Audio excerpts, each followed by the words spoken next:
أعوذ بالله من الشيطان الرجيم. بسم الله الرحمن الرحيم. الحمد لله الذي أنزل على عبده الكتاب ولم يجعل له عوجا قيما لينذر بأسا شديدا من لدنه ويبشر المؤمنين الذين يعملون الصالحات أن لهم أجرا حسنا ماكثين فيه أبدا وينذر الذين قالوا اتخذ الله ولدا ما لهم به من علم ولا لآبائهم كبرت كلمة تخرج من أفواههم إن يقولون إلا كذبا فلعلك باخع نفسك على آثارهم إن لم يؤمنوا بهذا الحديث أسفا إنا جعلنا ما على الأرض زينة لها لنبلوهم أيهم أحسن عملا وإنا لجاعلون ما عليها صعيدا جرزا أم حسبت أن أصحاب الكهف والرقيم كانوا من آياتنا عجبا إذ أوى الفتية إلى الكهف فقالوا ربنا آتنا من لدنك رحمة وهيئ لنا من أمرنا رشدا فضربنا على آذانهم في الكهف سنين عددا ثم بعثناهم لنعلم أي الحزبين أحصى لما لبثوا أمدا نحن نقص عليك نبأهم بالحق إنهم فتية آمنوا بربهم وزدناهم هدى وربطنا على قلوبهم إذ قاموا فقالوا ربنا رب السماوات والأرض لن ندعو من دونه إلها لقد قلنا إذا شططا هؤلاء قومنا اتخذوا من دونه آلهة لولا يأتون عليهم بسلطان بين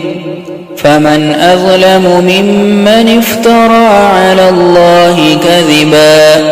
وإذ اعتزلتموهم وما يعبدون إلا الله فأووا إلى الكهف ينشر لكم ربكم من رحمته ويهيئ لكم من أمركم مرفقا وترى الشمس إذا طلعت تزاور عن كهفهم ذات اليمين وإذا غربت تقرضهم ذات الشمال وهم في فجوة منه ذلك من آيات الله من يهد الله فهو المهتد ومن يضلل فلن تجد له وليا مرشدا وتحسبهم أيقاظا وهم رقود ونقلبهم ذات اليمين وذات الشمال وكلبهم باسط ذراعيه بالوصيد لو اطلعت عليهم لوليت منهم فرارا ولملئت منهم رعبا وكذلك بعثناهم ليتساءلوا بينهم قال قائل منهم كم لبثتم قالوا لبثنا يوما أو بعض يوم قالوا ربكم أعلم بما لبثتم فابعثوا أحدكم بورقكم هذه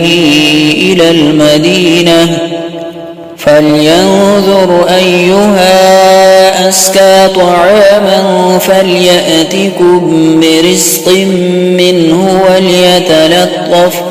وليتلطف ولا يشعرن بكم أحدا إنهم إن يظهروا عليكم يرجموكم أو يعيدوكم في ملتهم ولن تفلحوا إذا أبدا وكذلك أعثرنا عليهم ليعلموا أن وعد الله حق وأن الساعة لا ريب فيها إذ يتنازعون بينهم أمرهم فقالوا ابنوا عليهم بنيانا ربهم أعلم بهم قال الذين غلبوا على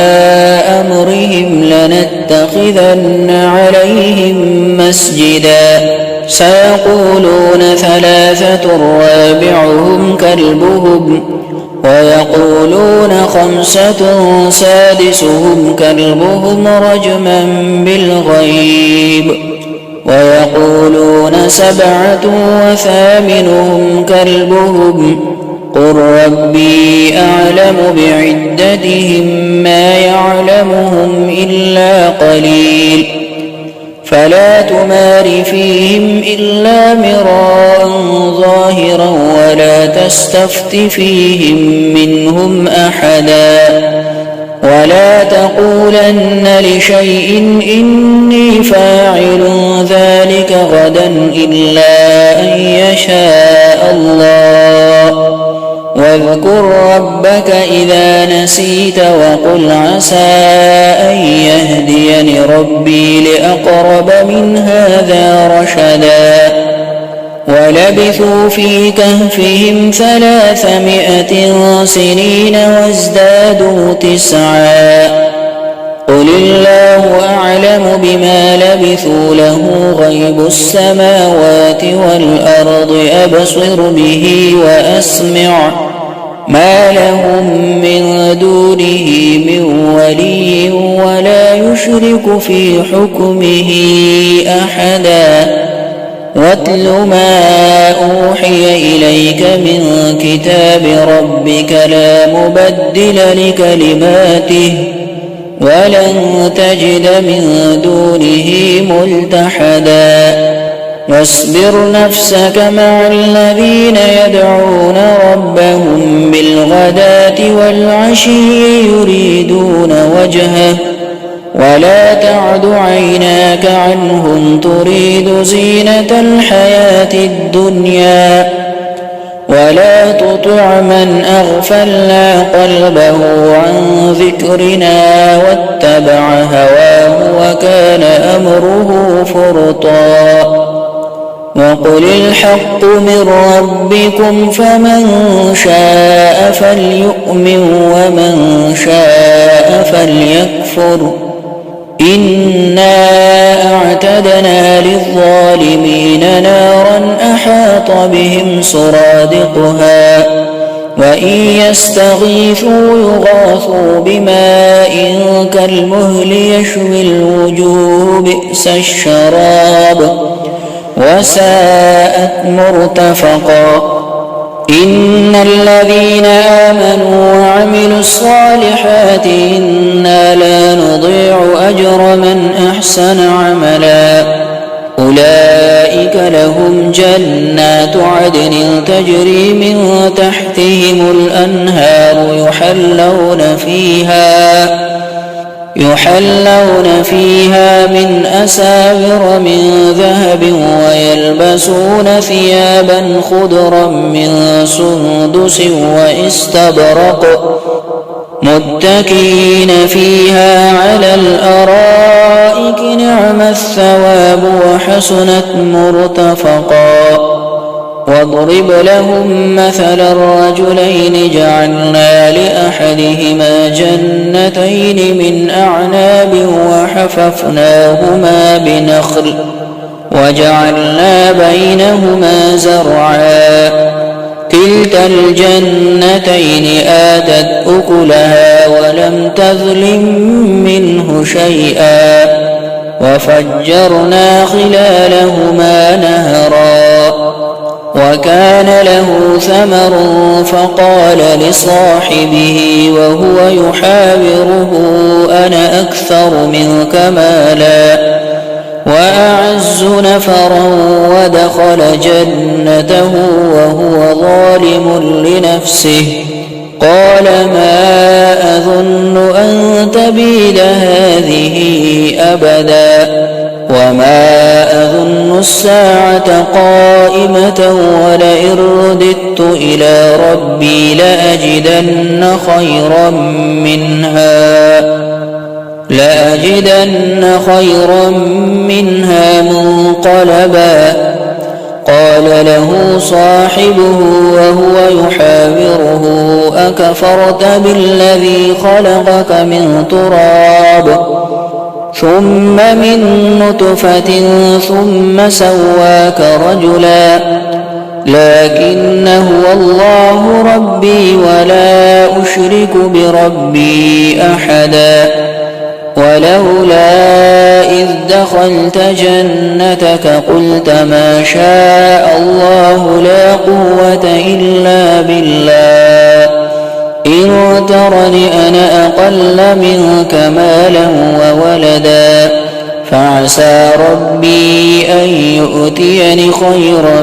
من جنتك ويرسل عليها حسبانا من السماء فتصبح صعيدا زلقا أو يصبح ماؤها غورا فلن تستطيع له طلبا وأحيط بثمره فأصبح يقلب كفيه على ما أنفق فيها وهي خاوية على عروشها ويقول يا ليتني لم أشرك بربي أحدا ولم تكن له فئة ينصرونه من دون الله وما كان منتصرا هنالك الولاية لله الحق هو خير ثوابا وخير عقبا واضرب لهم مثل الحياة الدنيا كماء إن أنزلناه من السماء فاختلط به نبات الأرض فأصبح هشيما تذروه الرياح وكان الله على كل شيء مقتدرا المال والبنون زينة الحياة الدنيا والباقيات الصالحات خير عند ربك ثوابا وخير أملا ويوم نسير الجبال وترى الأرض بارزة وحشرناهم فلم نغادر منهم أحدا وعرضوا على ربك صفا لقد جئتمونا كما خلقناكم أول مرة بل زعمتم أن لن نجعل لكم موعدا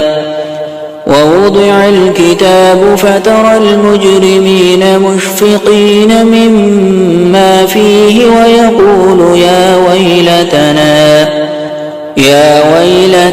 ما لهذا الكتاب لا يغادر صغيرة ولا كبيرة إلا أحصاها ووجدوا ما عملوا حاضرا ولا يظلم ربك أحدا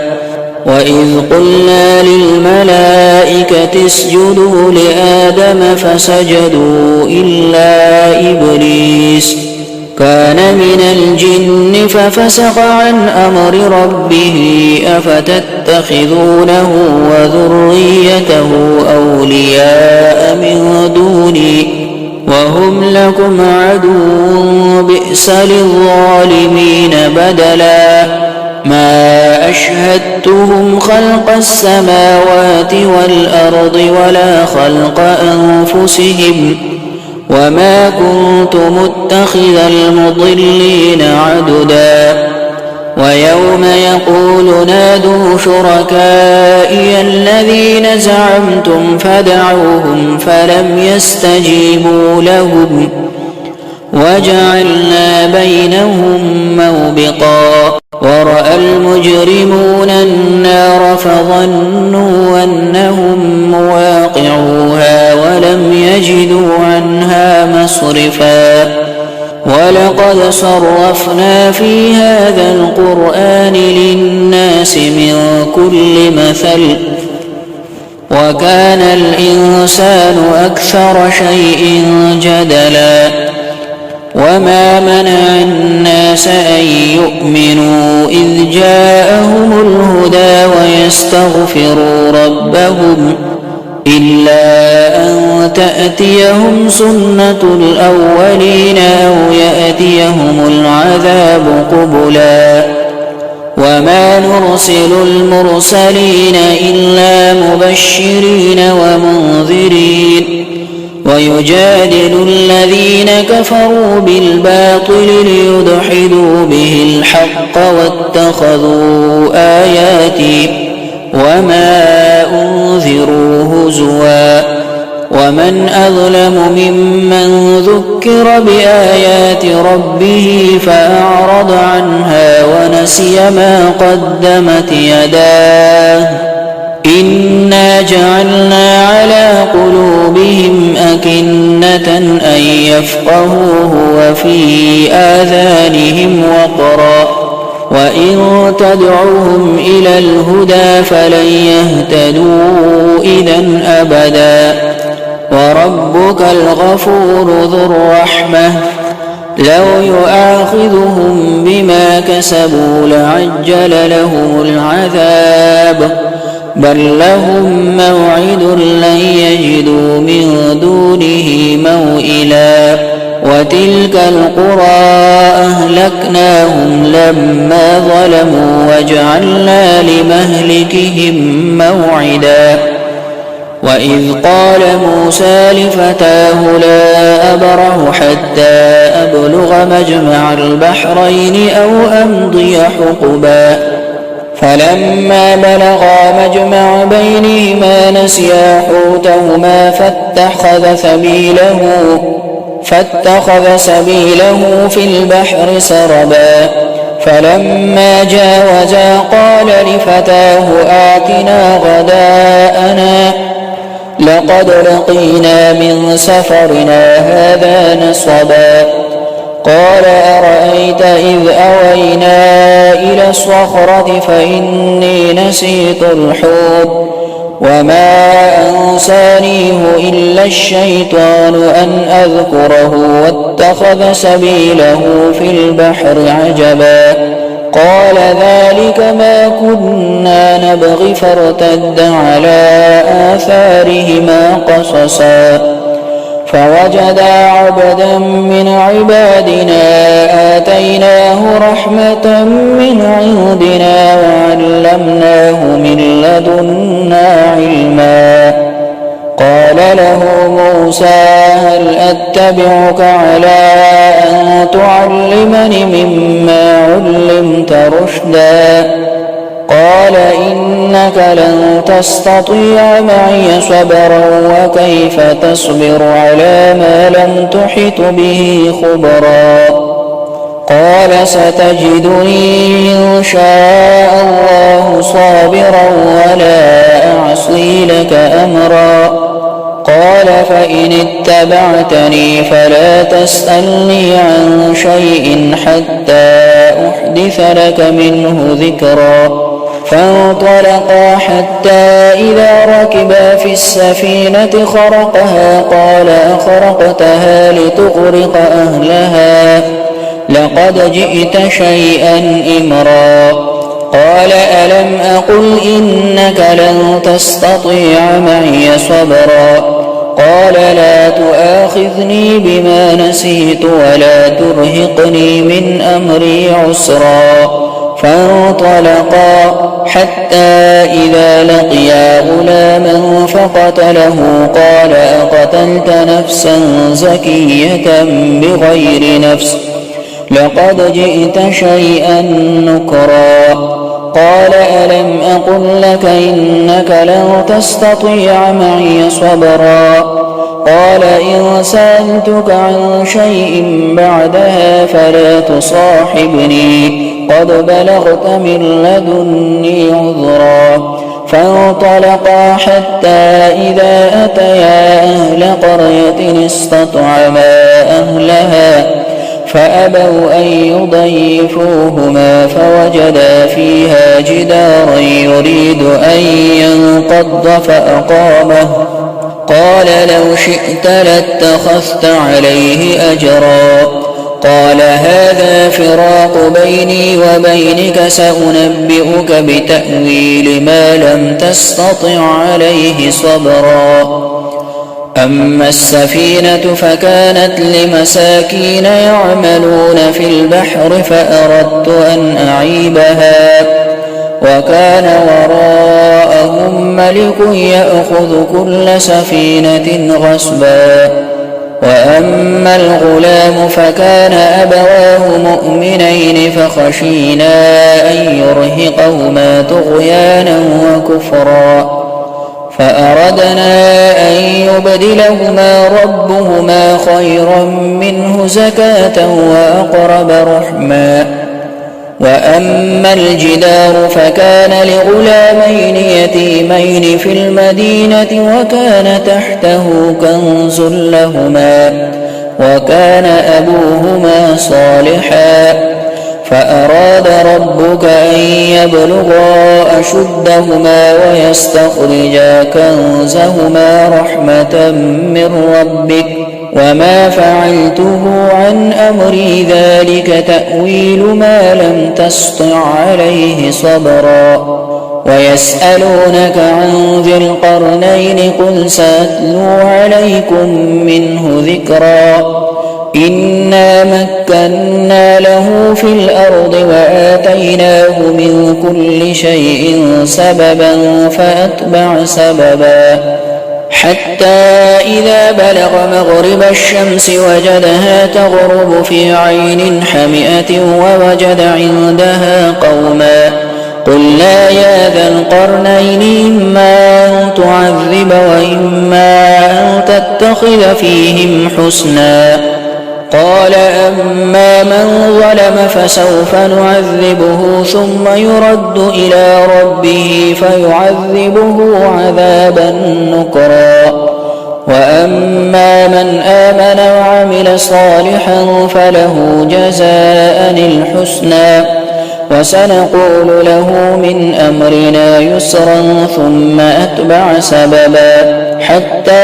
إذا بلغ مطلع الشمس وجدها تطلع على قوم لم نجعل لهم من دونها سترا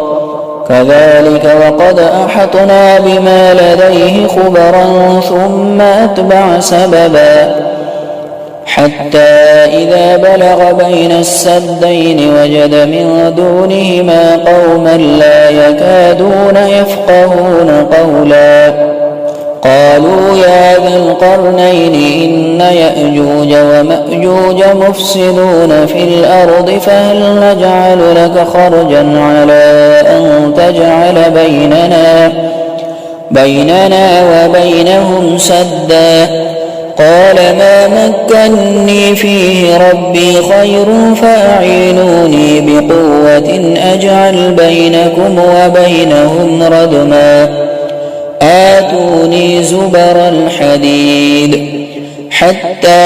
إذا ساوى بين الصدفين قال انفخوا حتى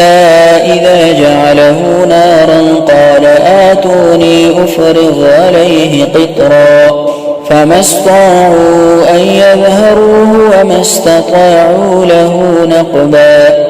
قال هذا رحمة من ربي فإذا جاء وعد ربي جعله دكاء وكان وعد ربي حقا وتركنا بعضهم يومئذ يموج في بعض ونفخ في الصور فجمعناهم جمعا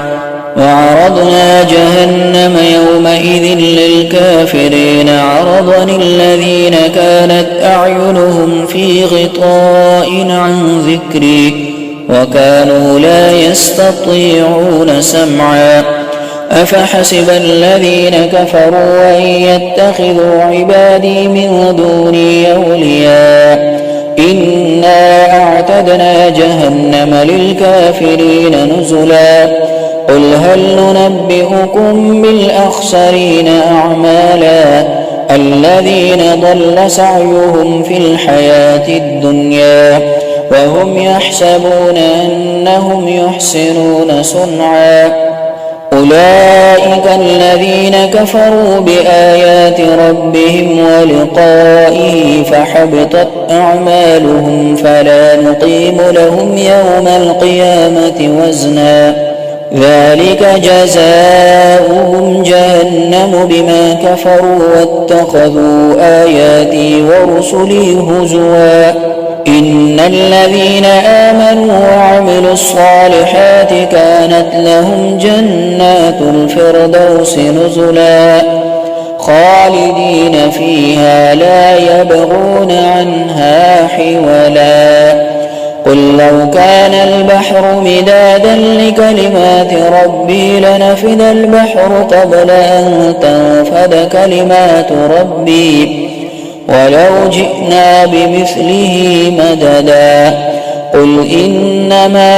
أنا بشر مثلكم يوحى إلي أنما إلهكم إله واحد فمن كان يرجو لقاء ربه فليعمل عملا صالحا ولا يشرك بعبادة ربه أحدا.